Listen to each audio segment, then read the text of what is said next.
शिक्षक मतदारसंघाचा कार्यक्रम घोषित 26 जून रोजी होणार मतदान। लोकसभा निवडणुकीची रणधुमाळी आता संपण्याच्या मार्गावर असताना आता शिक्षक मतदारसंघ निवडणुकीच्या रणधुमाळीला सुरुवात होणार आहे। शिक्षक मतदारसंघ निवडणुकीच्या कार्यक्रमाची घोषणा करण्यात आली असून त्याचा कार्यक्रम जाहीर करण्यात आला आहे। निवडणुकीची अधिसूचना 31 मे रोजी प्रसिद्ध करण्यात येणार असून 7 जून पर्यंत नामनिर्देशन पत्र दाखल करण्यात येणार आहे। 10 जूनला नामनिर्देशन पत्राची छाननी होऊन 12 जून पर्यंत उमेदवारी अर्ज मागे घेण्यात येणार आहे। 26 जून रोजी मतदान प्रक्रिया होणार असून सकाळी 8 ते 4 या वेळेत मतदान करता येणार आहे। तर 1 जुलै रोजी शिक्षक मतदारसंघाच्या निवडणुकीची मतमोजणी होणार आहे।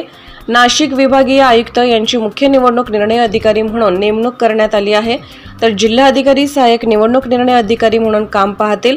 नंदुरबार जिल्ह्यात एकूण 5494 मतदार असून 4114 पुरुष व तर 1380 महिला मतदार आहेत। नंदुरबार जिल्ह्यात 9 केंद्र मतदानासाठी प्रस्तावित करण्यात आले असून मतमोजणी नाशिक येथे होणार असल्याची माहिती निवडणूक शाखेचे उपजिल्हाधिकारी प्रमोद भामरे यांनी आज पत्रकार परिषदेत दिली।